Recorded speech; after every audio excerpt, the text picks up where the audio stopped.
Hello ladies and gentlemen, what's going on? It's Emo9. Here's my review on Faux Kernel. This is a very nice kernel for your Nexus 4 or any other device that you may own. This is supported on Android 4.3 Jelly Bean, and as of the making of this video, this is one of the only kernels that are supported by Android 4.3. So this is one of the reasons I decided to flash this kernel onto my device. It's a great kernel overall too, so I'm going to give you a look at some of the performance aspects of it as well as the Fox Clock app. Now, the Fox Clock app is available right here on my home screen, and it's basically what you should download in order to get the most out of your kernel. So we're going to get into that in a little bit. First of all, let's take a look at the performance. Now, I really enjoy how nice and fluid this kernel is. It's just a great improvement from the stock kernel. I'll tell you that right now. If we go into my settings here, we can go ahead and look at About Phone. I am running Android 4.3 and I am running the Fox kernel right there, version 3.4.0, and it was last updated on Saturday, August 3rd. So this is the most up-to-date kernel as of now, and it works just fine on Android 4.3. As I said, this is one of the only kernels you can get on Android 4.3 now. I tried installing Franco kernel, but it ended up bricking my phone, or soft bricking, because I was able to recover, but I highly recommend installing this one because it is one of the only ones available for 4.3 and it works just fine. You will see a performance enhancement with both how the CPU is adjusting and also the battery life. The battery life is great with this kernel. One of the advantages of kernels is some kernels offer better battery life. I am running at 1.5 gigahertz on all of my cores. Of course, not all are being used right now, but I still get great battery life even when using it at 1.5 gigahertz all the time. So that is a great bonus with this. Battery life is tremendous with this kernel. You won't only see a performance boost in how your phone is managed, also the battery life is increased. I have been using my phone for over 4 hours now and I have 73% battery left. That is spectacular. With the stock kernel, I'd probably have 45 to 50% battery life. This kernel is fantastic when it comes to battery life preserving. Of course, a lot of kernels offer this, but this is Android 4.3, remember that. And just with the other performance enhancements that this kernel has, it's just overall a great kernel. Great battery performance. Also, the improvements made to just how the UI runs. It just runs flawlessly, runs smoothly, no lag whatsoever. I really enjoy the performance enhancements this kernel brings. It doesn't only improve the performance, but it improves the battery life, which you can't get any better than that. So everything is great, performance is great, battery is great. So if we go into the Fox Clock app, this is available for $4 on the Google Play Store. Of course, a little price to pay, but it's so customizable, and really this is one of the best reasons to get this kernel aside from its great performance. Here we have the first tab. Okay, this is very general. You can do this with a lot of root apps. You can adjust your CPU max clock and min clock, or minimum clock.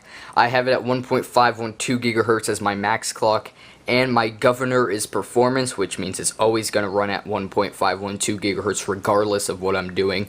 I can always put this on conservative if I want it to run at 1.026 gigahertz or my minimum clock, but I'm just going to keep it at performance because I don't really care about my battery life too much, and what this kernel provides is just excellent as far as battery preservation, so I don't really need to sacrifice much performance to get the battery life that I want.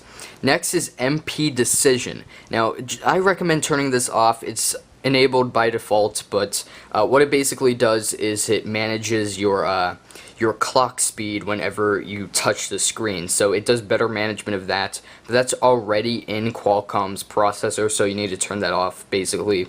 It's redundant, basically. It's already enabled by default, so you just need to turn it off when using this kernel, because there's no use for it, because it's already enabled in the processor itself. So just turn that off and leave IntelliPlug active status on. Next we have Eco Mode. This is for just running as a dual-core processor. Of course, the Nexus 4 is a quad-core phone, but you can use this as a dual-core alternative for saving battery. Next we have Snake Charmer. This allows Mac max clock frequencies for all core speed caps. You can adjust different cores to be clocked certain ways. Next is voltage. I usually don't mess with this, but you can mess around with the voltage to preserve battery life if you choose. Next is governor. I just adjusted in CPU, so there's no use for adjusting it here. Next we have SOC. You can adjust some things such as the in build prop and stuff. You can also go to CPU and battery temperature and just observe that. You really just observe those. Here you can adjust some things. I leave this alone as well, as just mainly has to do with some power control, and everything that's default is fine, so I just leave it like that. Next is thermal. You can go ahead and adjust throttling. This is a big plus for me because the Nexus 4 does have throttling issues. So if you get to a certain temperature when playing a game, it would make the processor slower or the GPU slower in order to preserve battery life and prevent the phone from overheating. So I made this a little bit higher, from 60 degrees to 65 degrees Celsius, so when playing games it doesn't tend to throttle as much. I recommend putting it at 65 instead of 60. It just gives you that little bit of extra leadway, so I highly recommend doing that.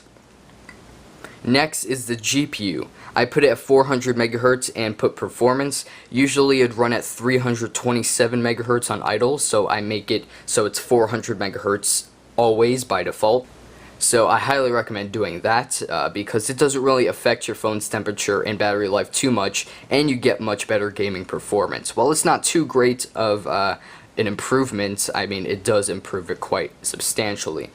If you go into iOS Shed or IO scheduler control, we can go ahead and set the IO scheduler and read ahead size. I'm not exactly sure what that is, but I don't want to mess with that. Next is sleep to wake. This is pretty cool. If you lock your device, you can unlock it by swiping across the screen like so. You don't need to press anything.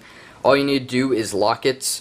Go ahead and say, hey, I want to check my email or messages. You can just go ahead and do this. It's very handy if you don't want to press the lock button every time you want to unlock your device. It's just easy to go ahead and do this when checking a text message or something.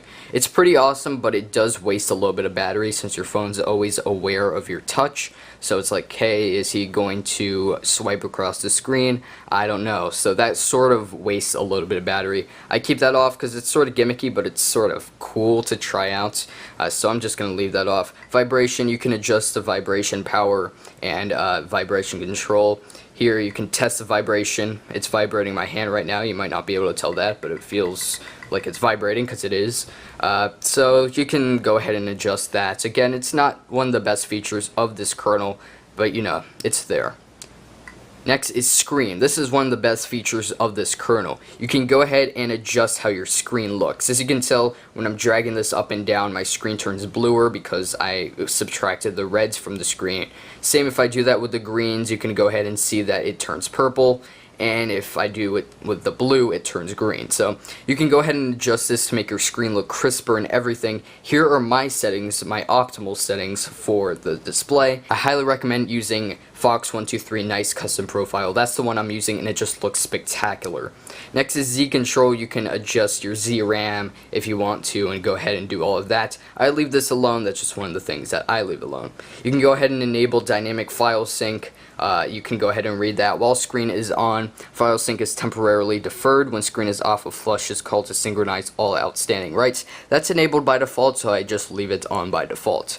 And that is basically how this is laid out. You can go ahead and update your kernel through here when there's an update, and you can go ahead and follow the guy who makes this kernel through Twitter and Facebook, also Google Plus if you use that. That is Fox Kernel, an awesome kernel with a lot of customization options. I'm EvilWilliams99, and I'll catch you all in the next video. Have a nice day. Take care.